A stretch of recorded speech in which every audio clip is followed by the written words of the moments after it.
The silver ship moved slowly through the dark space between stars.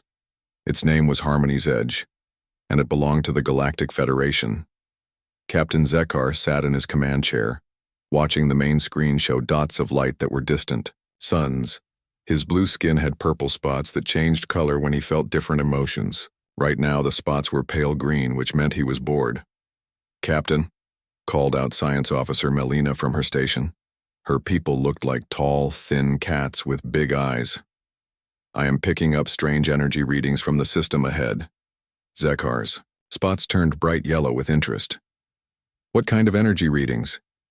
"It looks like there might be intelligent life on the third planet from the star."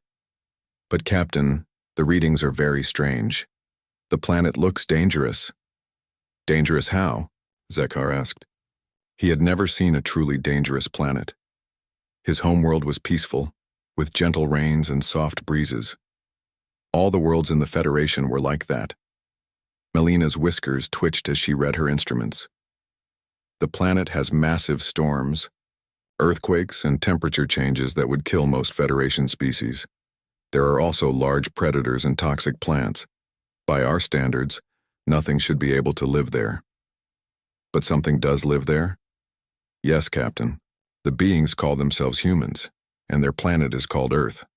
They have built cities, roads, and flying machines. They even have primitive space travel, though they have not yet discovered faster than light travel." Zekar stood up from his chair. In 300 years of Federation history, they had never found intelligent life on a death world. Most species evolved on calm, safe planets where cooperation was more important than fighting. The idea of intelligence developing in a hostile environment was fascinating. "Set course for this Earth," he ordered. "We will make first contact with these humans." The journey to Earth took 2 days. As they got closer, the crew of Harmony's Edge became more and more amazed by what they saw. The planet was covered in blue oceans and brown and green land. Huge white clouds swirled around it, some of them bigger than entire Federation worlds. "Look at those storm systems," whispered Navigation Officer Crendo, whose people looked like walking tree branches. "Those wind speeds would tear apart our cities." "And the temperature variations," added Melina. "It goes from hot enough to boil water to cold enough to freeze carbon dioxide. How does anything survive?" But the humans had not just survived. Their cities glowed with lights at night.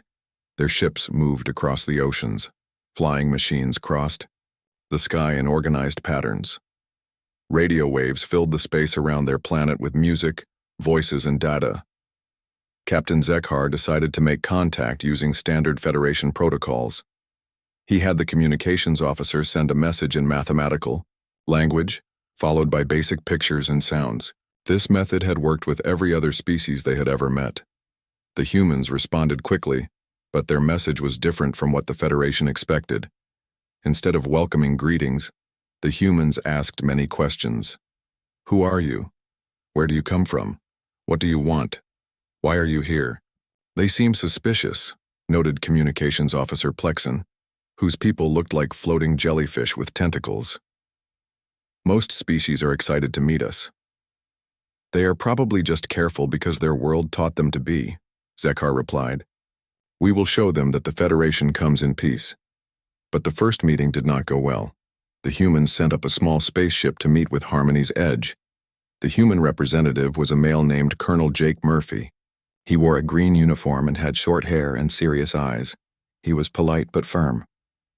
"Welcome to our solar system," Colonel Murphy said through the translator device. "But before we talk about anything else, we need to establish some rules. Earth is our home, and we protect it. We want to learn about you, but we will not allow any actions that might harm our planet or our people."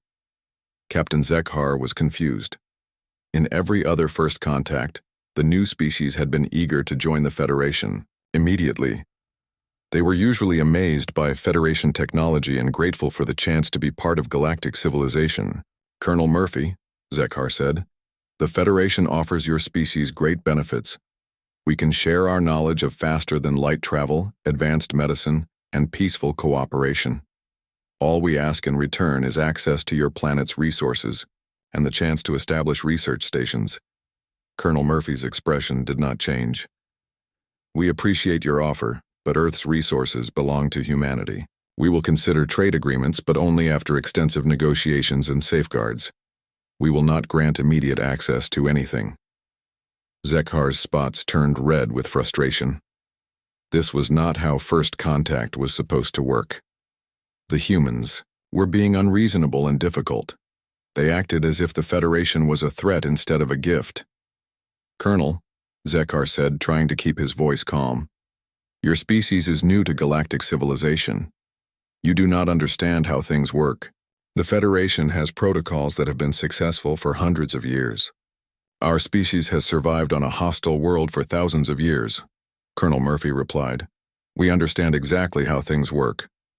The strong try to take from the weak. But Earth is not weak, and humanity will not be pushed around.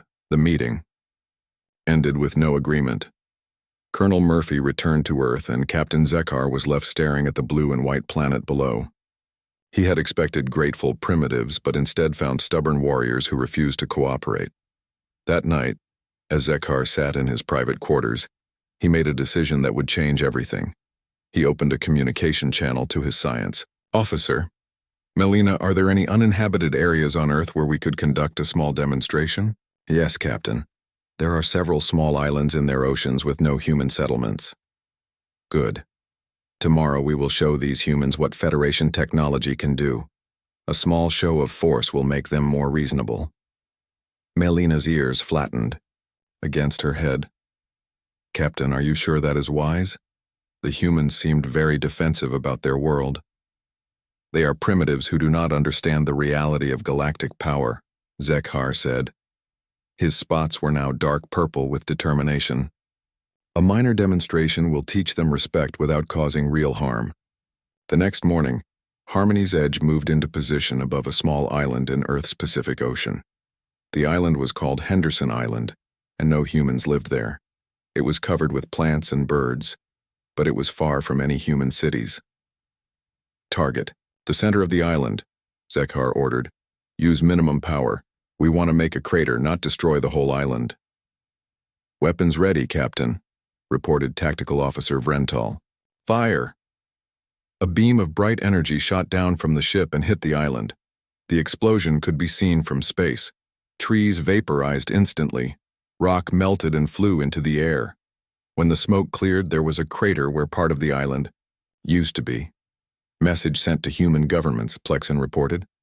We have told them this was a demonstration of Federation power, and that they should reconsider their position. Zekhar sat back in his chair, satisfied. The humans would realize they had no choice but to cooperate. They would see that resistance was pointless against superior technology. This was how things always worked with primitive species. But as the hours passed, something strange happened. Instead of surrender messages, human activity increased dramatically. Ships moved toward the blast site. Aircraft filled the skies. Radio chatter became intense and urgent. Captain, Melina said nervously, the humans are not responding as expected. They appear to be mobilizing their military forces. Military forces? Zekhar laughed. What can primitives with chemical rockets do against Federation technology? Would soon find out that this question had a very dangerous answer. The humans were about to show the galaxy what 4 billion years of evolutionary warfare had created. Captain Zekhar had just made the biggest mistake in Federation history. He had picked a fight with Deathworlders. The explosion on Henderson Island sent shockwaves around the world in more ways than one. Within minutes of the blast, every major government on Earth received urgent reports. Satellite images showed a crater where solid rock had been moments before. The message from the aliens was clear and simple: surrender or face destruction. But the aliens had made a terrible mistake. They did not understand humans at all. President Lisa Carter sat in the White House Situation Room, surrounded by her top advisors. On the screen in front of her was a live feed from the blast site. Navy ships were already moving toward the island, and scientists were taking readings of the strange energy that had been used. How many people were on that island, she asked. None, Madam President, replied General Pete Rodriguez, the chairman of the Joint Chiefs. Henderson Island has been uninhabited for years. But that's not the point. What is the point, General? General. Rodriguez stood up and pointed at the screen. The point is that they attacked Earth. They destroyed part of our planet to make a threat. In human terms, this is an act of war. Around the table, heads nodded in agreement.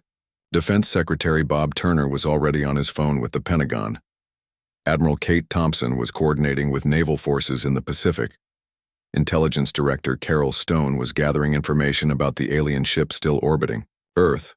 What are our options? President Carter asked. We fight, said General Rodriguez simply. These aliens think they can threaten Earth and force us to surrender. They need to learn that humans don't surrender when threatened. We fight harder. Dr. Alex Johnson, the lead scientist studying the alien contact, spoke up from his seat at the end of the table. Madam President, I've been analyzing the alien communications and behavior. I think they're making assumptions about us based on how other species have reacted to them. What kind of assumptions? They expect us to be afraid and grateful. Every other species they've contacted has probably welcomed them as advanced beings. They think a show of force will make us fall in line like everyone else. Admiral Thompson looked up from her tablet.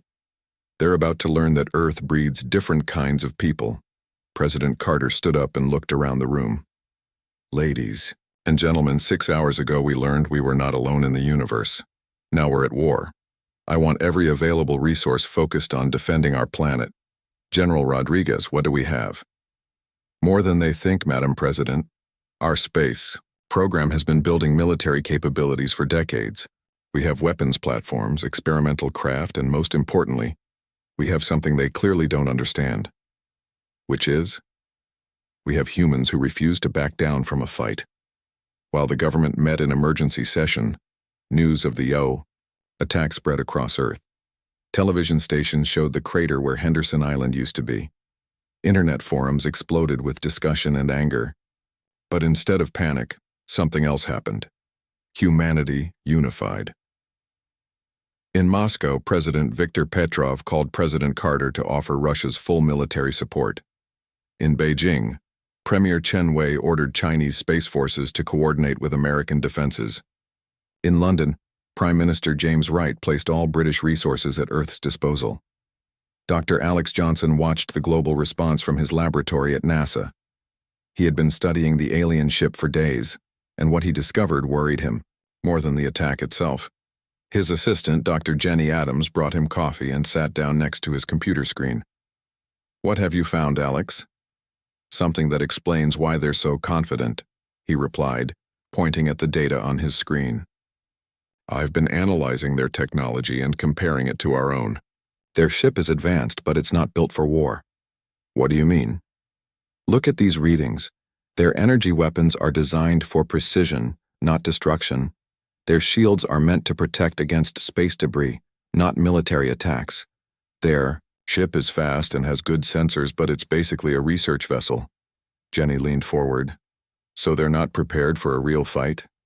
That's not the worst part. I've been studying their radio communications, and I think I understand their psychology. They come from peaceful worlds where evolution favored cooperation over competition. They've never had to deal with species that fight back. And we come from Earth. Exactly. We come from a planet where everything has been trying to kill everything else for 4 billion years. We're the product of endless evolutionary warfare, where what happens when intelligence develops in a hostile environment. Jenny was quiet for a moment. They have no idea what they're dealing with, do they? None at all. They think superior technology automatically means victory. They've never faced a species that specializes in killing things stronger than themselves.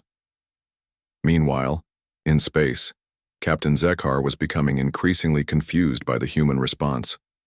Instead of surrender messages, he was receiving what could only be described as declarations of war. Every human government had issued the same basic statement: Earth would defend itself against alien aggression. Captain, reported Melina from her science station, human military activity has increased dramatically. They're moving ships, aircraft, and ground forces. Their communication networks are carrying enormous amounts of data. They're mobilizing their entire planet, added Plexen. But Captain, these are chemical rockets and metal projectiles. Surely, They don't think they can challenge Federation technology. Zekhar's spots were turning orange with worry. This was not how things were supposed to go. He opened a communication channel to Federation Command, hundreds of light years away. Admiral Morden, this is Captain Zekhar reporting from the human homeworld. The demonstration of force has not produced the expected results. The reply came, back hours later due to the distance. Admiral Morden was a tall, thin being whose people looked like walking sticks with large eyes. Explain, Captain. The humans have declared war on the Federation instead of surrendering. They're mobilizing their military forces across their entire planet. There was a long pause before Admiral Morden responded. Captain, you're dealing with a pre-FTL species using primitive weapons. How many ships do you need to resolve this situation? I'm not sure, Admiral. The humans are behaving unlike any species we've encountered before. Very well. I'll dispatch a standard pacification fleet. 12 ships should be more than sufficient to handle any resistance from primitives. Back on Earth, the mobilization continued at incredible speed. In 3 weeks since first contact, humanity had done something that amazed even themselves. Every nation on Earth was working together toward a single goal: planetary defense. Colonel Jake Murphy had been promoted to general and put in charge of the new Terran Defense Force. He stood in the command center at NORAD, watching screens that showed human activity around the world. Report, he said to his aide, Major Lisa Park. Sir, we have 237 spacecraft of various types being retrofitted with weapons. The Russians have modified their heavy lift rockets to carry nuclear payloads. The Chinese have weaponized their space station. The Europeans have turned their satellite network into a targeting system. What about our secret projects? The experimental antimatter drive is operational. The railgun satellites are being moved into position. And sir, we've had volunteers from every branch of every military on Earth. General Murphy nodded grimly. How many volunteers for the kamikaze missions? Over 10,000, sir. We had to turn people away. This was what the aliens didn't understand about humans. When threatened with extinction, they didn't break apart into competing groups. They came together as one species with one mission: survival. Dr. Alex Johnson had figured out something else important. He called General Murphy with urgent news.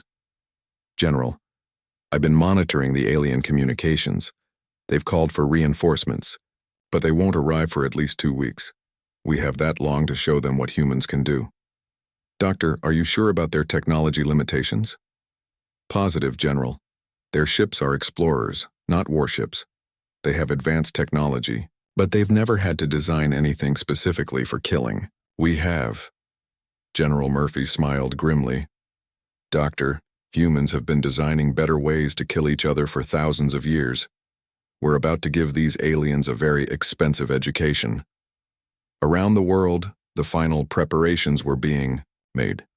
Nuclear submarines surfaced in remote locations to receive special modifications. Fighter pilots trained for combat in space. Engineers worked around the clock to adapt Earth's weapons for the coming battle. The aliens expected frightened primitives begging for mercy. Instead, they were about to face something far more dangerous. Humans who had been backed into a corner, with nothing left to lose. Captain Zekhar had picked a fight with Deathworlders. Soon, he would learn exactly what that meant. 2 weeks later, the Federation pacification fleet arrived at the edge of Earth's solar system. Admiral Morden commanded 12 ships, all sleek and silver, like Harmony's Edge, but larger and more powerful. To any civilized species in the galaxy, this fleet represented overwhelming force. Admiral Morden was confident as he reviewed the mission briefing. His people, the Kethmari, had never lost a battle because they had never needed to fight one. Like all Federation species, they had evolved on a peaceful world where conflicts were solved through discussion and compromise. Communications Officer, Jenka, he said to his aide, whose people looked like tall, graceful birds with colorful feathers, send the standard surrender message to the humans. Inform them that continued resistance is pointless. The message was broadcast on all human frequencies. People of Earth, you are surrounded by the Federation pacification fleet. Surrender immediately, and accept Federation authority.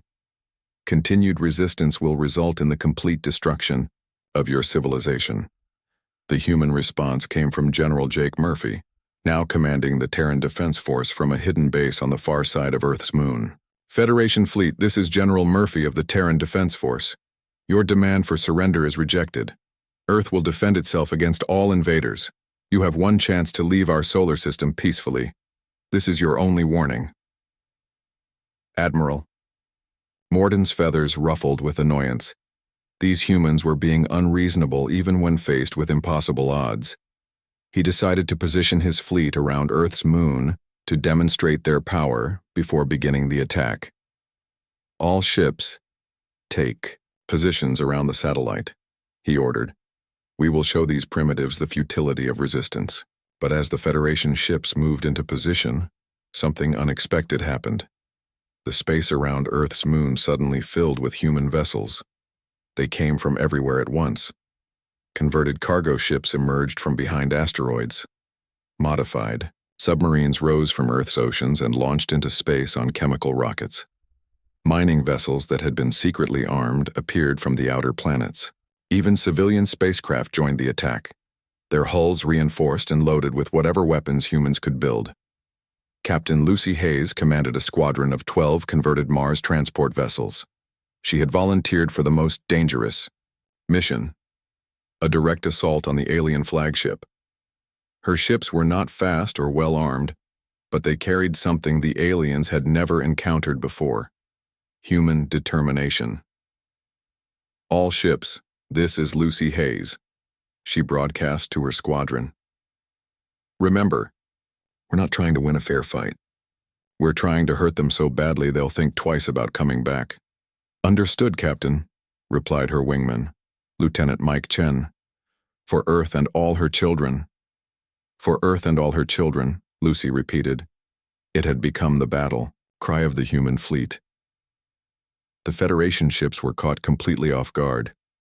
Their sensors had detected some human activity, but nothing like this.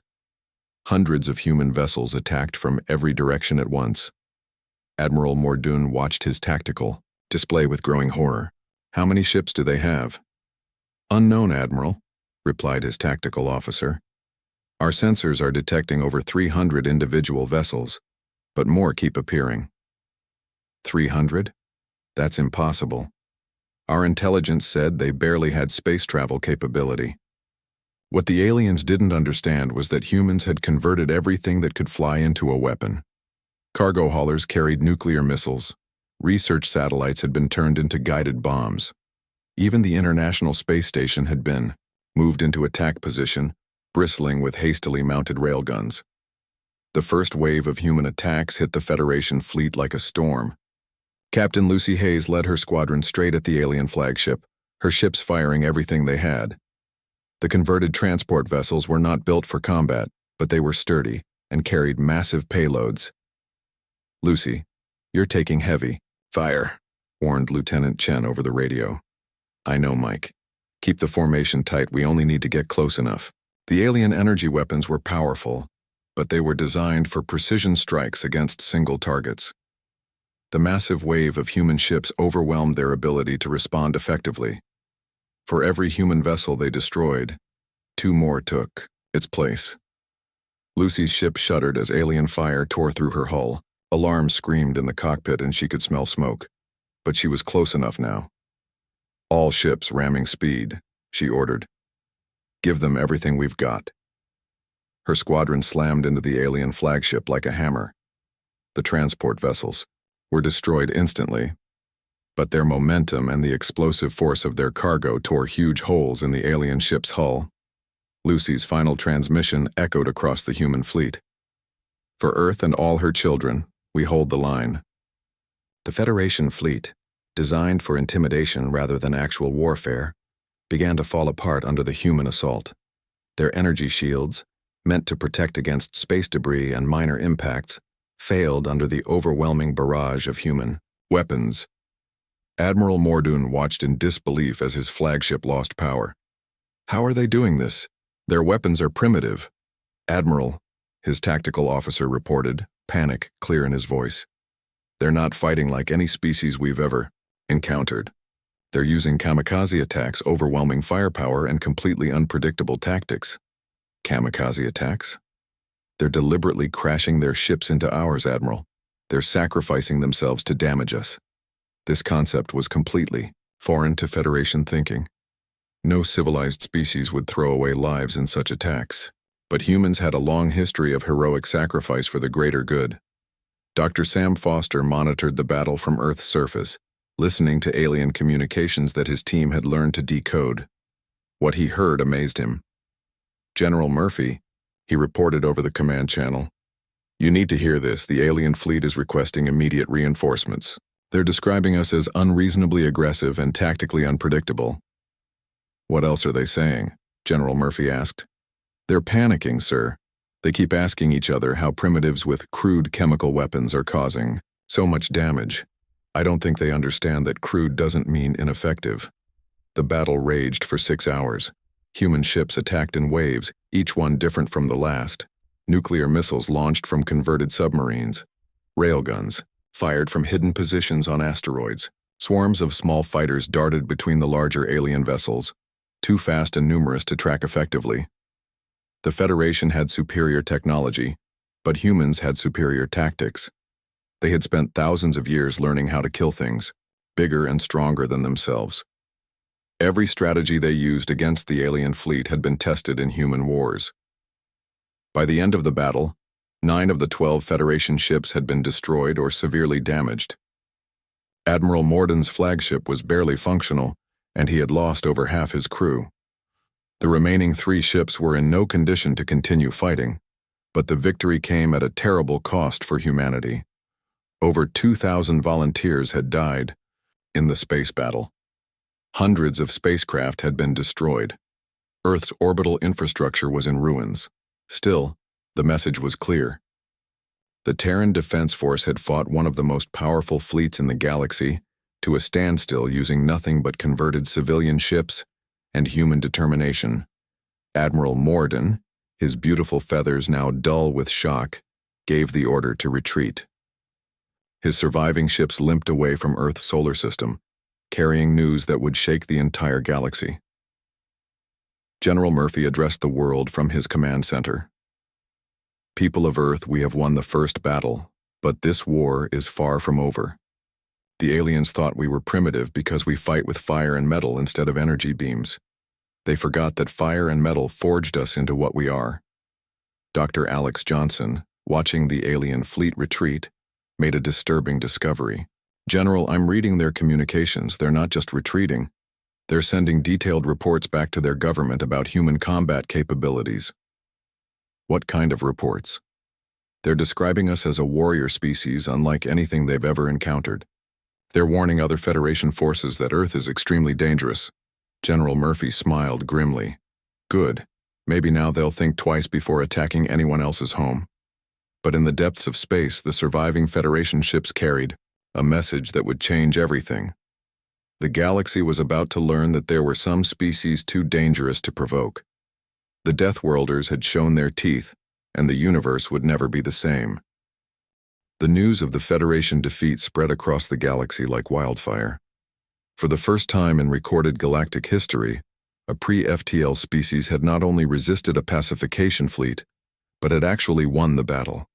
The impossible had happened, and every species in known space wanted to understand how.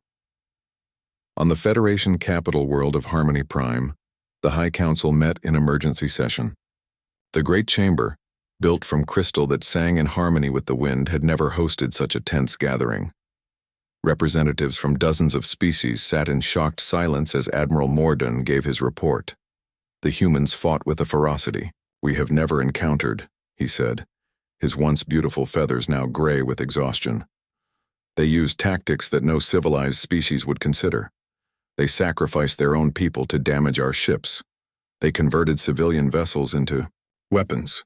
They attacked from every direction at once with no regard for their own safety." Council leader Velmon, whose people looked like living trees with faces in their bark, spoke in his deep, slow voice. "Admiral, you commanded 12 ships against primitives who have not even achieved faster than light travel. How is defeat possible? Honored Council Leader, these are not typical primitives. Their entire civilization is built around conflict. They have weapons designed specifically for killing, not for defense or deterrence. Their soldiers volunteer for suicide missions. They see war not as a last resort, but as a natural part of existence. The council chamber filled with worried whispers. No Federation species had ever encountered anything like this. Councillor Rintal of the Zarathi Union stood to speak. Her people were tall and elegant, with skin that changed color with their emotions. Right now her skin was the deep purple of fear. If what Admiral Mordoon says is true, then we may be facing something entirely new. A species that actually specializes in warfare. We must study these humans before taking any further action. Study them? Scoffed Councillor Bractos, whose people looked like large insects with multiple arms.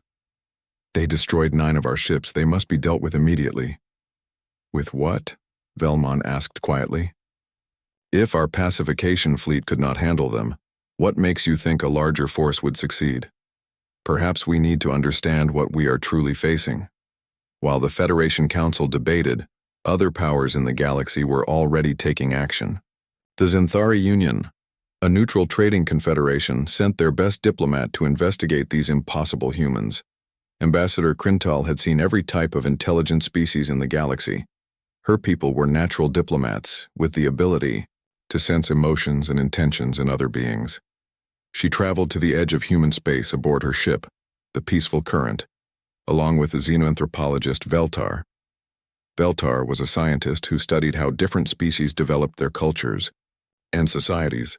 He had never encountered a civilization that confused him, but the reports about humans made no sense according to everything he knew about evolution and intelligence. Ambassador, he said as they approached Earth's solar system, I have been studying all available data about these humans, and I believe there may be errors in our information. What kind of errors? According to our observations, their entire society appears to be organized around conflict. Their entertainment involves simulated violence. Their sports are essentially practice for warfare. Even their games for children involve competition and combat scenarios. This should not be possible for an intelligent species. Ambassador Crintal's skin changed to the silver color of curiosity. Why not? Because intelligence evolves as a tool for cooperation and problem-solving. Violent species typically destroy themselves before achieving space travel, but humans have not only survived their violent nature, they have used it to develop remarkable technologies and social structures. When they arrived at Earth, the humans agreed to meet them on one condition. The meeting would take place on a space station that humans had built specifically for first contact situations. Ambassador Crintal agreed, curious to see human engineering. The space station amazed both aliens. It was clearly built for defense with thick armor and weapon systems, but it was also beautiful in a harsh, functional way. Every surface served multiple purposes. Every design choice reflected both efficiency and the expectation of conflict. Dr. Jenny Adams, now Earth's lead negotiator for alien contact, met them in the station's main conference room. She was calm and professional, but Ambassador Crintal could sense the carefully controlled aggression that seemed to exist in all humans. Welcome to Haven Station, Dr. Adams said. We appreciate your willingness to meet with us in a neutral setting. Dr. Adams, Ambassador Crintal replied, my government is very interested in understanding your species. The recent conflict with the Federation has raised many questions. I'm sure it has. What would you like to know? Veltar activated his recording device and began asking questions that he thought would help him understand human psychology. What he learned terrified him. Dr. Adams, our records show that your species has been engaged in continuous warfare for thousands of years. How do you explain this? Dr. Adams smiled, and Veltar noticed that human smiles could be either friendly or threatening depending on the context. That's simple. War taught us everything we know. I don't understand. Every technology we used against the Federation fleet was originally developed for fighting other humans. Our rockets were built to carry nuclear weapons across continents. Our computer systems were designed to coordinate military operations. Our manufacturing methods were perfected to produce weapons and equipment for armies. Veltar's translator device struggled with some of the concepts. But surely your people prefer peace. We prefer peace, but we prepare for war. There's an old human saying, if you want peace, prepare for war. We've learned that the best way to avoid being conquered is to make conquest too expensive for your enemies. Ambassador Crintal leaned forward. Dr. Adams, what our scientist is trying to understand is how your species developed intelligence alongside such aggressive tendencies. In our experience, violent species destroy themselves. Dr. Adams was quiet for a moment, then began explaining something that would change how the galaxy viewed evolution itself. Ambassador, I think you misunderstand what happened on Earth. We didn't develop intelligence despite our violent nature. We developed intelligence because of it. Explain. Earth is what you call a death world. Everything on our planet was trying to kill everything else for billions of years. The only way to survive was to become smarter, stronger, and more adaptable than everything else. Our ancestors learned to hunt creatures bigger than themselves by working together and using tools. They learned to survive ice ages, volcanic eruptions, and plagues that killed most other species. Veltar was frantically taking notes. So human intelligence evolved as a weapon? Human intelligence evolved as a survival tool. We learned to outthink predators, outplan disasters, and outfight competitors. When we finally developed civilization, we brought all of those skills with us. But how do you maintain social cooperation with such aggressive instincts? Dr. Adams smiled again, and this time it was genuinely friendly. That's the interesting part. We learned that the best way to survive was to cooperate with our own species while competing with everything else. Humans will fight each other, but when threatened by outsiders, we unite instantly. Like you did when the Federation attacked? Exactly. The moment those aliens attacked Henderson Island, every human on Earth became part of the same tribe. Every nation, every military, every resource was focused on defending our home. We went from a divided planet to a unified species in a matter of hours. Ambassador Crintal felt a chill run through her body. Dr. Adams, are you saying that humans become more dangerous when threatened? Much more dangerous. When humans feel their survival is at stake, we stop following the normal rules. We become willing to sacrifice everything to ensure our species continues. Veltar looked up from his notes. Dr. Adams, I need to ask you something that may seem rude. Go ahead. Are humans still evolving? Are you becoming more dangerous over time? Dr. Adams considered the question carefully. In a way, yes. We're not evolving biologically anymore, but we're still adapting. Every war teaches us new tactics. Every threat forces us to develop better weapons and strategies. We learn from every conflict and become harder to defeat. The meeting continued for hours, but Ambassador Crintal and Veltar had already learned what they needed to know. Humans were not just another intelligent species. They were the product of 4 billion years of evolutionary warfare, and they had brought all of those survival skills with them to the stars. When they returned to Zenthari space, their report caused panic among the galaxy's peaceful species. For the first time, they had encountered a civilization that was specifically adapted for conflict and conquest. Meanwhile, back on Earth, Dr. Alex Johnson was making his own disturbing discoveries. Long-range sensors had detected massive construction projects throughout the solar system. In just months since the battle, humanity had begun building something the galaxy had never seen: warships designed from the ground up for interstellar combat. The sleeping giant was not just awake, it was getting ready to leave home. 6 months after the battle at Earth, the galaxy was a very different place. The Federation Council met in constant emergency sessions, trying to decide what to do about the human problem. Other species watched nervously as reports came in about human activity in their solar system. What they saw frightened them. Humanity had done something that no other species had ever accomplished. In less than a year, they had gone from primitive space travel to building the most advanced warships the galaxy had ever seen. They had taken Federation technology from the wrecked ships, combined it with their own brutal efficiency, and created something entirely new. Dr. Alex Johnson stood on the bridge of humanity's first interstellar destroyer, the USS Revenge. The ship was massive, angular, and covered in weapons. Unlike the smooth, curved designs of Federation vessels, human ships looked like what they were, machines built specifically for killing. "Status report," ordered Captain Tony Miller, the ship's commander. He was a former submarine captain who had volunteered for humanity's first interstellar mission. "All systems green, Captain," reported his first officer, Lieutenant Commander Sarah Bell. "The faster-than-light drive is operating perfectly. Weapon systems are fully charged. We're ready to deliver Earth's message to the Federation." The message was simple but clear. Admiral Kate Thompson, now commanding all human space forces, had recorded it personally. "This is Admiral Thompson of the Terran Defense Force speaking, for all of humanity. 6 months ago, the Galactic Federation attacked our world without warning or provocation.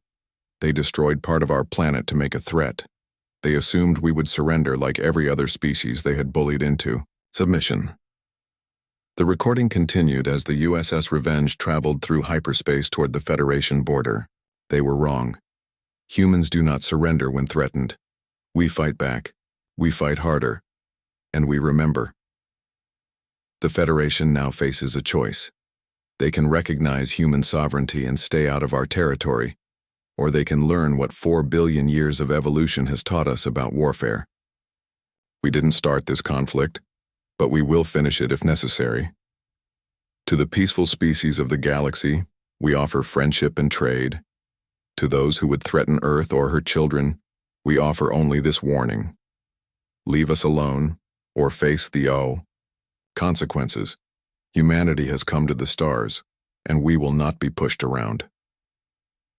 When the USS Revenge arrived at the Federation border, it found a massive fleet waiting. 300 ships from dozens of different species had gathered to face the human threat. It was the largest military force ever assembled in galactic history, but the humans had expected this. Captain Miller opened a communication channel to the Federation fleet. "This is Captain Miller of the Terran vessel Revenge. I have a message for your commanders." Admiral Morden, still recovering from his defeat at Earth, responded from his flagship. "Human vessel, you are outnumbered 300 to 1. Surrender immediately or be destroyed." "Admiral, you still don't understand humans very well, do you?" Captain Miller replied calmly. "Did you really think we would send one ship against your entire fleet without a plan?" As if summoned by his words, space around the Federation fleet suddenly filled with human vessels. They emerged from hyperspace in perfect formation, their angular hulls bristling with weapons. The humans had brought 200 ships of their own, each one designed specifically for this moment, but more importantly, they had brought something else. Ambassador Crintal watched the confrontation from her neutral vessel, the Peaceful Current. She had convinced both sides to allow her to mediate, hoping to prevent a war that could destroy galactic civilization. "Admiral Morden," she broadcast to both fleets, "the Xanthari Union requests permission to facilitate negotiations between your forces and the human fleet." "There will be no negotiations with primitives," Admiral Morden replied. "They will surrender or be destroyed." Captain Miller's response was broadcast to every ship in both fleets. "Admiral, you keep calling us primitives, but which one of us learned faster than light travel in 6 months? Which one of us built a fleet capable of challenging the entire Federation? And which one of us keeps losing battles?" The questions hung in space like weapons. Ambassador Crintal tried again. "Captain Miller, surely humanity does not wish to fight the entire galaxy." "Ambassador, humanity wishes to be left alone. We didn't ask to join the Federation. We didn't ask for their technology or their protection. They came to our world, attacked our planet, and expected us to surrender. Now they're surprised that we fought back. But Captain, this fleet represents the combined military might of dozens of species. Even humans cannot overcome such odds." Captain Miller was quiet for a moment. When he spoke again, his voice was calm, but deadly serious. "Ambassador, you're making the same mistake everyone else has made. You're assuming this is about winning, a fair fight. What do you mean? Humans don't fight fair. We fight to win. We fight to survive. and we fight to make sure nobody ever threatens our home again." As he spoke, something appeared on the sensor screens of every ship in the Federation fleet. Long-range scanners detected massive objects moving through hyperspace toward their location. "What are those readings?" Admiral Morden demanded of his sensor officer. "Unknown, Admiral. Multiple large objects approaching from human space. Estimated arrival time, 10 minutes. Captain Miller's voice filled the communication channels again. "Admiral, those are Earth's planetary defense platforms. We built them mobile. Each one carries enough firepower to destroy a planet. We brought 12 of them." The Federation fleet began to panic. Ships that had been in tight formation started to spread out, seeking room to maneuver. Captains who had been confident minutes before now faced the possibility of complete annihilation. "This cannot be possible," Admiral Morden whispered. "No, species develop such weapons so quickly. Most species don't need to," Captain Miller replied. "Most species aren't born on death worlds where everything is trying to kill them. Most species don't spend thousands of years learning how to destroy things bigger and stronger than themselves." Ambassador Crintal realized that the situation was about to spiral completely out of control. She made an emergency broadcast to both fleets. "All vessels, this is Ambassador Crintal of the Zenthari Union. I am calling for an immediate ceasefire and emergency negotiations. The destruction of either fleet would destabilize the entire galaxy." "The humans started this war," Admiral Morden protested. "No," Captain Miller said firmly. "The Federation started this war when they attacked Henderson Island. We're just finishing it." But then something unexpected happened. Dr. Jenny Adams, Earth's lead negotiator, spoke from the USS Revenge. "Admiral Morden, Captain Miller, Ambassador Crintal, I have a proposal." "Speak," Ambassador Crintal said quickly, hoping to prevent the battle that would devastate both fleets. "Humanity offers the Federation one chance for peace. Complete withdrawal from our territory, recognition of human sovereignty, and a formal treaty guaranteeing that neither side will attack the other. In return, we will not advance beyond our current borders for 50 years. "And if we refuse?" Admiral Morden asked. Dr. Adams's voice was soft but carried the weight of an entire species behind it. "Then you will learn why picking a fight with Deathworlders is a very, very bad idea." The negotiations took 3 days. Representatives from every major galactic power attended, hosted aboard Ambassador Crintal's ship. The final agreement became known as the Sol Accords. Under the treaty, humanity was recognized as a sovereign power with a 50 light-year exclusion zone around Earth. No Federation ship could enter human space without permission. In return, humans agreed to limit their expansion and to offer their military services as peacekeepers for other species. The galaxy had learned its lesson. Captain Zekhar, the Federation officer who had started the whole conflict, was now serving as a researcher on a remote science station. His final report became required reading at Federation military academies. Personal log. Final entry. The species we encountered calls their world Earth, but we should have recognized it for what it truly was, a forge that spent 4 billion years creating the perfect warriors. We thought we were meeting primitives with crude weapons. Instead, we found apex predators who had learned to reach for the stars. The humans have a saying, "Speak softly and carry a big stick." We never listened to how softly they spoke. We only saw how big their stick was after they hit us with it. Let this be a lesson to future generations. Never assume that advanced technology makes you superior. Never believe that peaceful species are the only intelligent ones. And never ever pick a fight with Deathworlders. The cost is always higher than you expect to pay. Dr. Alex Johnson, now director of Earth's new Department of Xenological Defense, established humanity's first contact protocols. The message was clear: approach with respect or don't approach at all. Humanity had taken its place among the stars. The galaxy was larger now, more dangerous for those who mistook patience for weakness. In the Outer Rim territories, there was a new rule that every species followed: never pick a fight with Deathworlders. The sleeping giant had awakened and the universe would never be the same.